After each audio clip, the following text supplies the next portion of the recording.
Hey friends, in this video, I'll show you how you can clean any document and remove noise from it using Photoshop. So, let's jump into it and see how it's done.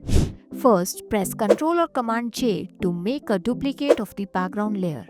Hide the background layer and with layer 1 selected, press Ctrl or Command L to open up levels.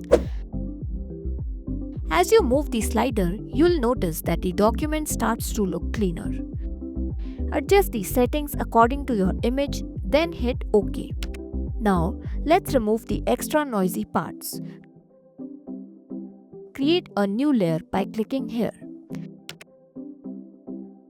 Select the brush tool from the toolbar. Sample the nearby colors by pressing Alt or Option. And carefully paint over the noise or the areas you want to remove.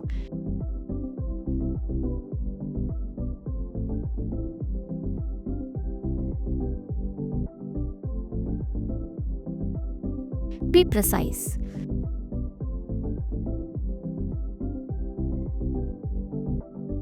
And that's how easy it is to clean any document in Photoshop. If you found this video helpful, don't forget to like, subscribe and hit that notification bell for more such content. Thanks for watching.